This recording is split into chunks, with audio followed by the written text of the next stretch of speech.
Hello दोस्तों, आपका बहुत बहुत स्वागत है आपके अपने यूट्यूब चैनल पर। हमारा आज का सब्जेक्ट हिंदी का टॉपिक भाषा लिपि है। मैंने इस वीडियो में इस टॉपिक को पूरी तरह से कवर करने की कोशिश की है, सो वीडियो को एंड तक ज़रूर देखना। जो दोस्त इस चैनल पर पहली बार विजिट कर रहे हैं वो इस चैनल को सब्सक्राइब करना और बेल आइकन को प्रेस ज़रूर करना। आओ शुरू करते हैं। हमारा पहला प्रश्न है, भाषा किसे कहते हैं? भावों के आदान प्रदान के साधन को, भाषण देने की कला को, लिखने के ढंग को, या फिर इन सभी को? इसका जो सही उत्तर है वो है ऑप्शन ए, भावों के आदान प्रदान के साधन को। भाषा किसे कहा जाता है? भावों के आदान प्रदान के साधन को। हमारा अगला प्रश्न है, भाषा के कितने रूप हैं? 3, 4, 2, 1। इसका जो सही उत्तर है वो है ऑप्शन सी, भाषा के 2 रूप हैं, मौखिक भाषा और लिखित भाषा। हमारा नेक्स्ट क्वेश्चन है, बोलकर अपने विचारों को दूसरों पर प्रकट करने वाली भाषा को क्या कहते हैं? लिखित भाषा, सांकेतिक भाषा, वैदिक भाषा, या फिर मौखिक भाषा? इसका राइट आंसर है ऑप्शन डी, मौखिक भाषा। बोलकर अपने विचारों को दूसरों पर प्रकट करने वाली भाषा को मौखिक भाषा कहा जाता है। नेक्स्ट लेते हैं, लिखित भाषा का क्या अर्थ है? अपने विचारों को लिखकर प्रकट करना, विचारों को बोल बोल कर लिखना, अपने विचारों को संकेतों से प्रकट करना, या फिर उपरोक्त सभी? इसका राइट आंसर है ऑप्शन ए, अपने विचारों को लिखकर प्रकट करना। लिखित भाषा किसे कहा जाता है? अपने विचारों को लिखकर प्रकट करना। हमारा नेक्स्ट क्वेश्चन है, भाषा को लिखित रूप प्रदान करने के लिए निर्धारित चिन्ह है, उन्हें क्या कहा जाता है? बोली, लिपि, उपभाषा, या फिर लिखित भाषा? इसका जो करेक्ट आंसर है वो है ऑप्शन बी, लिपि। भाषा को लिखित रूप प्रदान करने के लिए निर्धारित चिन्ह को लिपि कहा जाता है। नेक्स्ट क्वेश्चन लेते हैं, हिंदी भाषा की लिपि कौन सी है? रोमन, देवनागरी, गुरमुखी, फारसी? इसका सही उत्तर है दोस्तों ऑप्शन बी, हिंदी भाषा की लिपि है जो वो देवनागरी है।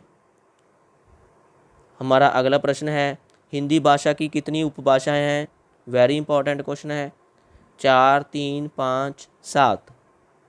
इसका सही उत्तर है ऑप्शन सी, हिंदी भाषा की 5 उपभाषाएं हैं।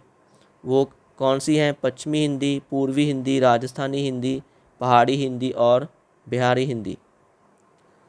अगला प्रश्न लेते हैं, किसी छोटे से क्षेत्र में किसी भाषा का बोले जाने वाला रूप क्या कहलाता है? लिपि, विभाषा, उपभाषा, या फिर बोली? इसका जो सही उत्तर है वो है ऑप्शन डी, किसी छोटे से क्षेत्र में किसी भाषा का बोले जाने वाला रूप है वो उसको बोली कहा जाता है। दोस्तों, अगर वीडियो अच्छी लग रही हो तो इसको लाइक और शेयर ज़रूर करना। अगला प्रश्न लेते हैं, हिंदी भाषा की उत्पत्ति किस भाषा से हुई? अपभ्रंश, अरबी, फारसी, मराठी? इसका जो सही उत्तर है वो है ऑप्शन ए, हिंदी भाषा की उत्पत्ति है जो वो अपभ्रंश भाषा से हुई है। हमारा अगला प्रश्न है, हिंद दिवस कब मनाया जाता है? वेरी इंपॉर्टेंट प्रश्न है। इसका जो सही उत्तर है वो है ऑप्शन सी, हिंद दिवस है वो 14 सितंबर को मनाया जाता है। क्यों मनाया जाता है? इस दिन हिंदी को राजभाषा बनाने का निर्णय लिया गया था। 14 सितंबर 1949 को हिंदी को राजभाषा बनाने का निर्णय लिया गया था, इसलिए इस दिन को हिंद दिवस के तौर पर मनाया जाता है। हमारा अगला प्रश्न है, संविधान के किस अनुच्छेद में हिंदी को राजभाषा का स्थान मिला? इसका जो राइट आंसर है वो है ऑप्शन बी, 343 में। संविधान के 343वें अनुच्छेद में हिंदी को राजभाषा का स्थान मिला हुआ है। हमारा अगला प्रश्न है, हिंदी किस भाषा परिवार की भाषा है? द्राविड़, भारोपीय, सुडानी, या फिर चीनी?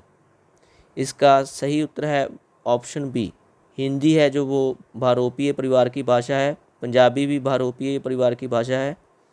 हमारा अगला प्रश्न है, अधिकांश विद्वानों के अनुसार कितने भाषा परिवार हैं? इसका सही उत्तर है दोस्तों ऑप्शन डी, ज़्यादातर विद्वानों के अनुसार 12 भाषा परिवार हैं। अगला प्रश्न लेते हैं, किस भाषा परिवार को भारतीय आर्य भाषा शाखा के नाम से जाना जाता है? द्राविड़, बांट, भारोपीय या फिर बुशमैन? इसका जो सही उत्तर है वो है ऑप्शन सी, भारोपीय परिवार। भारोपीय परिवार को भारतीय आर्य भाषा शाखा के नाम से जाना जाता है। अगला प्रश्न लेते हैं, हिंदी भाषा का प्राचीनतम रूप कौन सा है? वैदिक संस्कृत, अपभ्रंश, पाली प्राकृत या फिर लौकिक संस्कृत? इसका राइट आंसर है ऑप्शन ए, वैदिक संस्कृत। हिंदी भाषा का प्राचीनतम रूप है वैदिक संस्कृत है। अगला प्रश्न लेते हैं दोस्तों, हिंदी भाषा के विकास को कितने कालों में बांटा गया है? इसका सही उत्तर है ऑप्शन ए, हिंदी भाषा के विकास को 3 कालों में बांटा गया है। वो 3 काल कौन कौन से हैं? आदिकाल, मध्यकाल और आधुनिक काल। आदिकाल को हिंदी का प्रारंभ काल भी कहा जाता है। हमारा नेक्स्ट क्वेश्चन है, मध्यकाल में किस भाषा के प्रभाव के कारण 5 नए व्यंजन हिंदी में प्रयुक्त होने लगे? अरबी, फारसी, पुर्तगाली या फिर अंग्रेजी? इसका जो सही आंसर है वो है ऑप्शन बी, मध्यकाल के जो फारसी भाषा थी उसके प्रभाव के कारण 5 नए व्यंजन हिंदी में जोड़े गए। वो कौन कौन से हैं? क, ख, ग, ज तथा फ। इनके सभी के पैर में बिंदी है।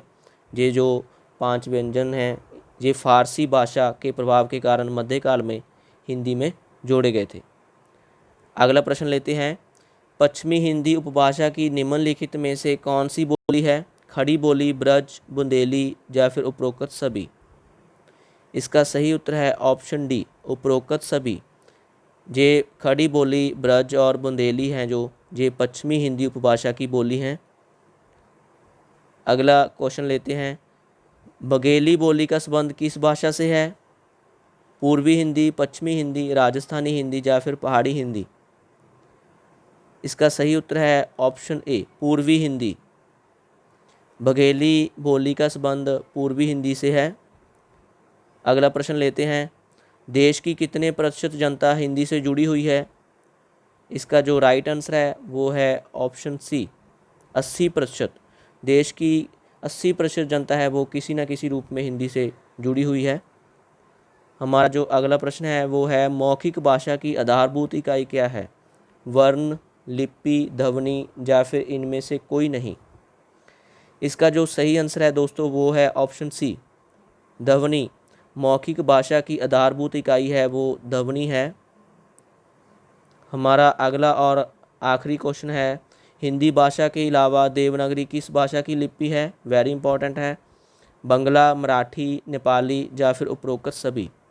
इसका जो सही उत्तर है वो है ऑप्शन डी, उपरोक्त सभी।